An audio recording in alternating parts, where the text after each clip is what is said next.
Hi viewers, இன்றைக்கி ஒரு புது வீடியோவில் உங்களை சந்திக்கிறோம். இன்றைக்கி சிக்கன் குழம்பு, சிக்கன் வறுவல் எப்படி செய்கிறதுன்னு பார்க்கலாம் வாங்க. எங்களுக்கு இதுவரையிலும் சேனல் சப்ஸ்கிரைப் பண்ணவங்க பார்த்தவங்க எல்லாத்துக்கும் நன்றி. தொடர்ந்து இந்த வீடியோ பார்க்கலாம் வாங்க.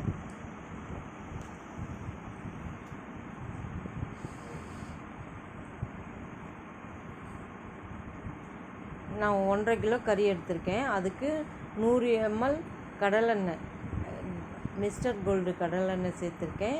பட்டை ஒரு 5, லவங்கம் 6 சேர்த்துருக்கேன். 6-7 சேர்த்துங்க. அது நல்லா பொரிஞ்சு வந்தோன்னே ஒரு 150 கிராம் பெரிய வெங்காயம் சேர்த்துக்கோங்க. நல்லா வணக்கிட்டு அதில் கருவேப்பிலும் சேர்த்து நல்லா நிறம் மாற வரையிலும் வேக விடுங்க.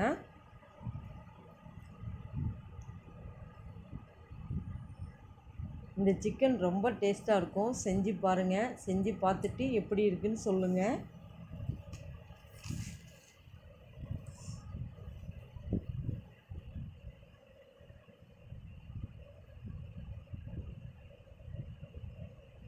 அப்படி நல்லா போட்டு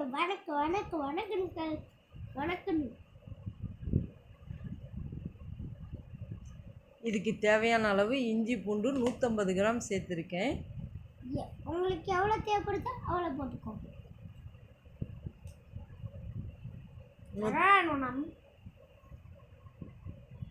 150 கிராம் இஞ்சி பூண்டு சேர்த்து நல்லா கிளறி நல்லா இந்த நிறம் மாற வரையிலும் நல்லா வணக்கணும். அப்போ தான் அந்த பச்சை ஸ்மெல்லாம் போய் நல்லா இருக்கும்.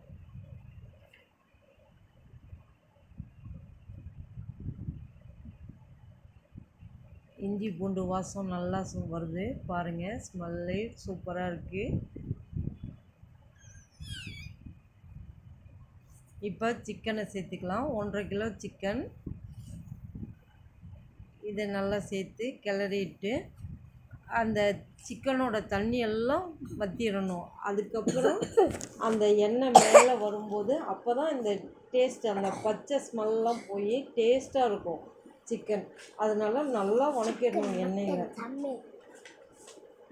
நல்லா கிளறி விட்டு நல்லா அந்த தண்ணி எல்லாம் வற்றின பிறகு எண்ணெய் மேலே மிதந்து வரும். அந்த டைமில் தான் மறுபடி மீதி பொருள்லாம் சேர்த்துக்கணும். நல்லா கிளறி விடுங்க.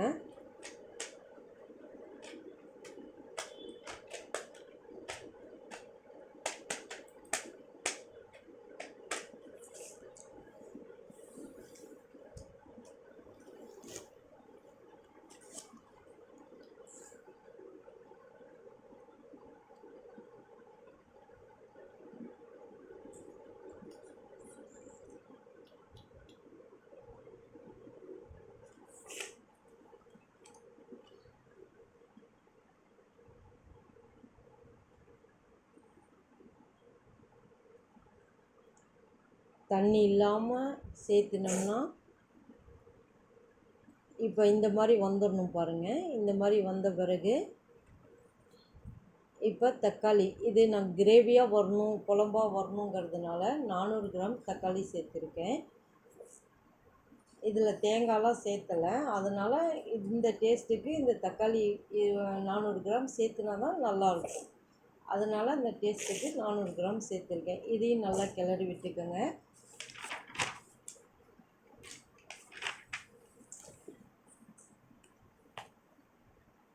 கிளறி விட்ட பிறகு இதுலேயே சக்தி மிளகாத்தூள், மல்லித்தூள் இது தான் சேர்த்துவேன்.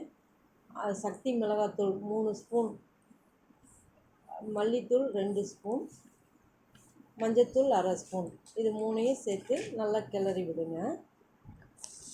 நல்லா கிளறி விட்டு அந்த எண்ணெய் மேலே தெறிக்கும். அந்த கொதிக்கிறதுல எண்ணெய் மேலே தெறித்து வரும். கொஞ்சம் கலரும் ரெட்டிஷாக மாறிடும். அந்த டைமில் நல்லா பாருங்கள், நல்லா அந்த கலர் மாறி வரும். அந்த டைமில் தண்ணி சேர்த்து கொதிக்க வைக்கலாம். ரெட் கலரில் மாற வரைக்கும்.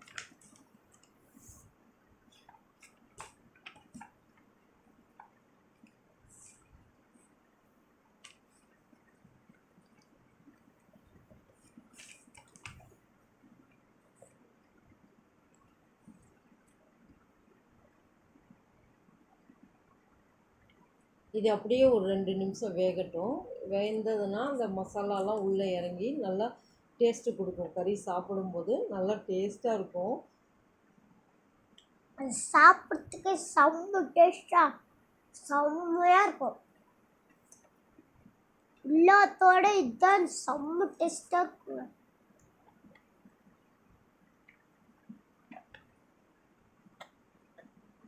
பாருங்கள், மேலே எண்ணெய் தெரிச்சு வருது நல்லா கொதிக்கிறதுல. இப்போது நான் வேறு பாத்திரத்தில் தண்ணி சேர்த்தும்போது வேறு பாத்திரத்துக்கு நான் மாற்றிட்டேன். இப்போது தேவையான அளவு உப்பு சேர்க்கணும். உப்பு சேர்த்து நல்லா கொதிக்க விடுங்க. தண்ணி 1 லிட்டர் அளவுக்கு நான் சேர்த்துருக்கேன். கிரேவி வேணுங்கிறதுனால, குழம்பு வேணுங்கிறதுனால 1 லிட்டர் அளவு தண்ணி சேர்த்துருக்கேன். சேர்த்து அதுக்கு தேவையான உப்பு நல்லா கொதிக்க விட்டுருக்கோம். ஒரு 20 நிமிஷம் கொதித்தா போதும். கொதி வந்த பிறகு அப்புறமே இந்த கலர்லாம் மாறிடும். நல்லா மாறி ஒரு ரெட்டாக இந்த கலருக்கு ரெட்டாக வந்துடும்.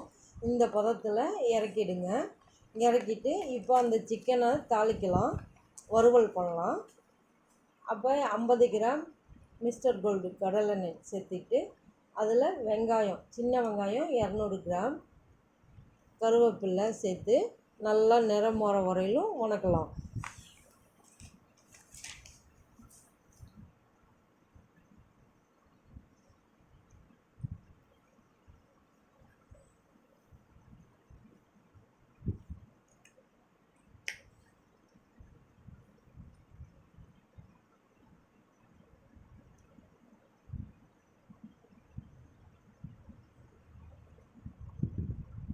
நல்லா நிறம் மாறி வந்துடுச்சு பாருங்கள். இந்த மாதிரி வந்த பிறகு ஒரு சின்ன தக்காளி, டேஸ்ட்டுக்காக ஒரு சின்ன தக்காளி சேர்த்த போகிறேன். நீங்கள் உங்களுக்கு தேவைன்னா சேர்த்துக்கலாம், இல்லைன்னா இருக்கட்டும். ஆனால் இது சேர்த்துனா சின்ன ஒரு தக்காளி சேர்த்துனா போதும். அதை சேர்த்து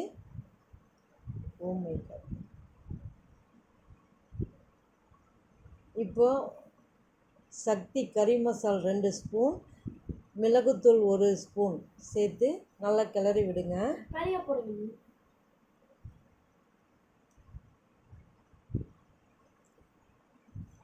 இப்போ சின்னதாக ஒரு தக்காளி சேர்த்துக்கணும். சேர்த்து நல்லா கிளறி விடுங்க. இது அதிகமாக வேகணும்லாம் இல்லை, 1 நிமிஷம் விட்டால் போதும். 1 நிமிஷம் கிளறி விட்டுட்டு அதுக்கப்புறம் எடுத்து வச்ச சிக்கனை சேர்த்துக்கலாம். குழம்புலேருந்து எடுத்தோம் இல்லைங்களா, அந்த சிக்கனை அதில் போட்டு நல்லா கிளறி விட்டோம்னா ஒரு 2 நிமிஷம் இருந்தால் போதும்.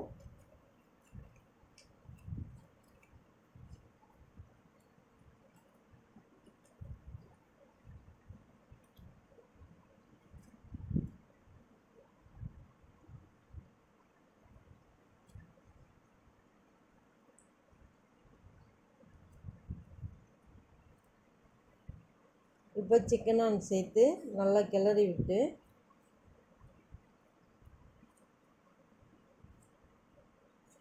ஒரு நிமிஷம் அப்படியே விட்டுடலாம். அந்த மசாலா ஃப்ளேவர், கறி மசாலும் பெப்பரும் போட்டிருக்கோம், அது அப்படியே அந்த எசன்ஸ் அப்படியே இறங்குனா இன்னும் கொஞ்சம் நல்லா டேஸ்ட்டு கொடுக்கும். நல்ல ஃப்ளேவர் வருது, நல்ல வாசம் வருது இப்போவே.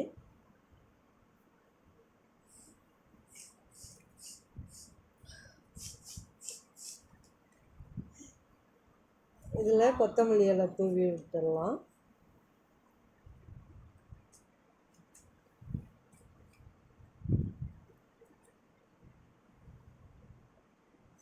இந்த கொத்தமல்லி ஃப்ளேவர் ரொம்ப சூப்பராக ஸ்மெல் ரொம்ப நல்லாயிருக்கும்.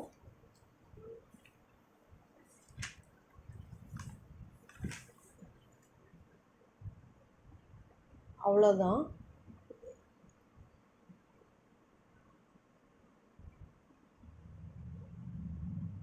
இப்போ அடுப்பை ஆஃப் பண்ணிடலாம்.